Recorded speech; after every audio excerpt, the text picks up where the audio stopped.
What's good, YouTube? It's Nas, and we back with another video. Road to 300 subscribers, of course, and today we're going to be talking about somebody that was forced to retire early, and he was an all-star in his final season, which sucks because he was really playing his best basketball.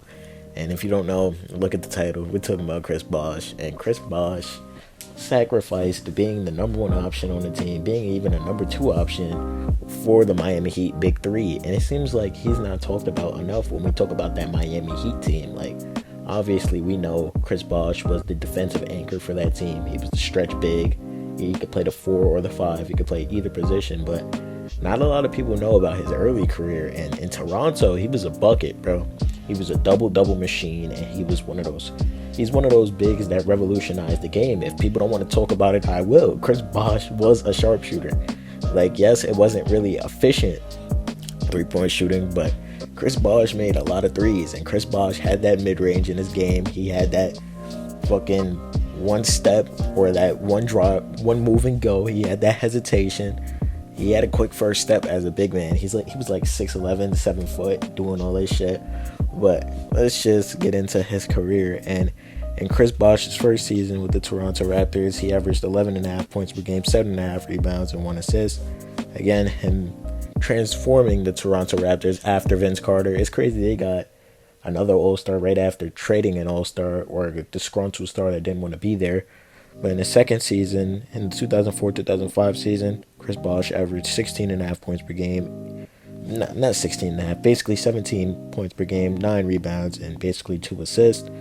Again, showing this steady improvement over the next couple seasons. In the 2005-2006 season, he averaged 22.5 points per game, 9 rebounds, and 2005-2006, he averaged 22.5 points per game, 9 rebounds, and 2.5 assists. And this was when he made his first All-Star appearance in his third season, which showed the steady growth of everybody in that class for real. Like, the 2003 class is looked at as, I'm pretty sure they still say it's the best draft class of all time, if I'm not mistaken. But you got LeBron, obviously, you got D-Wade, you got Melo, you got Chris Bosh, and those were big.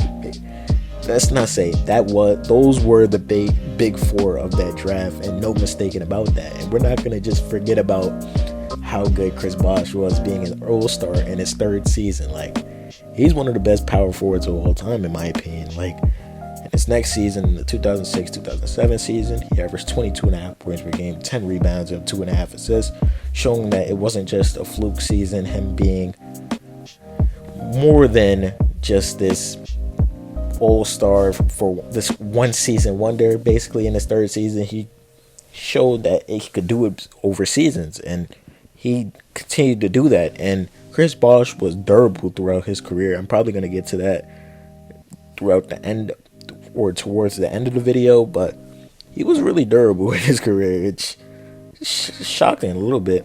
But in the 2007-2008 season, Chris Bosh averaged 22 points per game, 8 rebounds, 2.5 assists, not averaging a double-double again. In the 2008-2009 season, Chris Bosh averaged 22 points per game, 10 rebounds, and 2.5 assists. The season before he would have his best season, or the season after he would have his best season, in the 2009-2010 season, where he averaged 24 points, 11 rebounds, and 2.5 assists.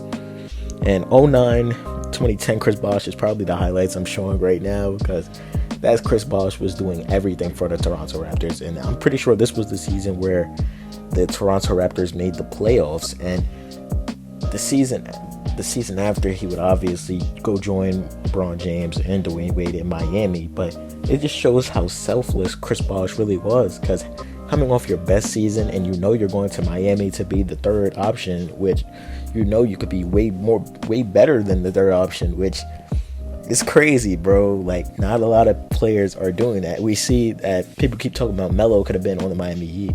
Melo wasn't sacrificing shit, and Chris Bosh didn't sacrifice anything either. Or let's not say that. Chris Bosh did sacrifice everything. My bad. I mixed up my words a little bit. But not a lot of players today, nowadays, or even back then, were sacrificing their stats, or they're getting paid to be a third option. But that just showed how much Chris Bosh wanted to win, and how much he respected D-Wade and LeBron. Like, I'll take a backseat for y'all. I'll be here when y'all need me. But when it comes to this defense shit, it's mine, bro. That just showed how good and how selfless he was. I'm gonna keep saying selfless because that's what he was. But on his first season with the Miami Heat in the 2010-2011 season, obviously you would see a dip off, but he averaged 18.5 points per game, 8 rebounds, and 2 assists. Obviously the Miami Heat didn't get it done this season. They lost to the Miami Heat. Not the Miami Heat. What the fuck? He lost to the Dallas Mavericks, and Chris Bosh had to guard Dirk Nowitzki, and not a lot of niggas period in NBA history could guard Dirk Nowitzki, even when it's in his later half of his career basically. But Dirk still found a way. But obviously that wasn't the season. In the 2011-2012 season, he averaged 18 points, 8 rebounds, and 2 assists, and he had a lot of big games this season if I could remember correctly. But this was the year that they got it done, and there's obviously that famous video of that nigga pouring champagne all down his body. That crazy ass video. But Chris Bosh was a funny personality, bro. I'd say that shit is still a meme to this day. But in the 2011-2012 season, I already said that. But the 2012-2013 season, his stats would drop off again, where he would average 16.5 points per game, 7 rebounds, and 2 assists. And him and Wade taking a backseat permanently for LeBron James to be the best that he could be. And LeBron obviously won these 2 MVPs during these seasons, and Wade and Bosh took a backseat. Like, that's all that could be said there. But in the 2013-14 season, he averaged 16 points, 6.5 rebounds, and 1 assist. Again, he was an all-star again. He was an all-star throughout these seasons, but they weren't undermining Chris Bosh at all.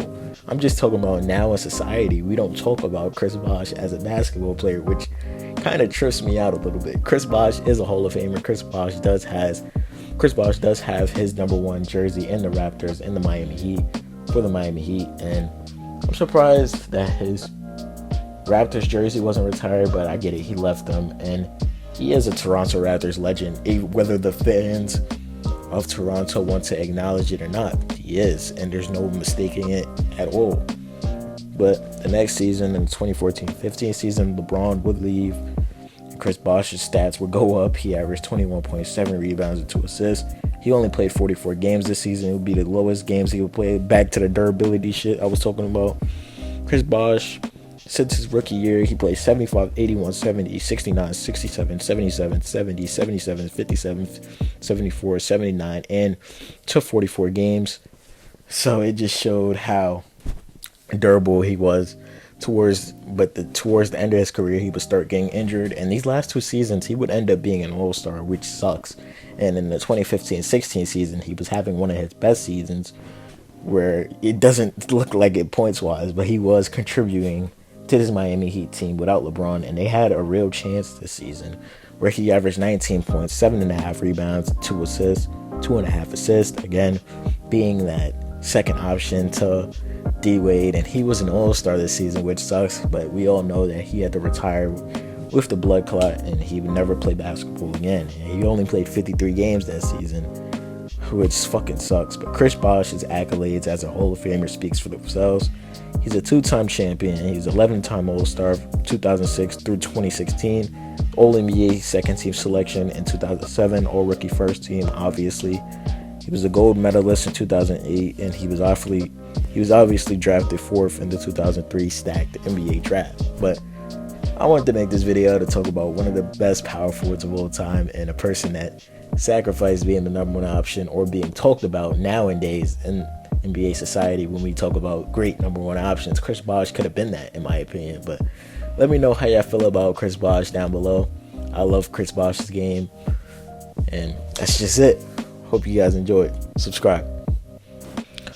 What's good, y'all? If y'all like this video, hit the like button and subscribe. Posting daily, almost every day or every day. And there's a video on the left or in the video on the right. If you haven't watched that one already, click it. It might be good.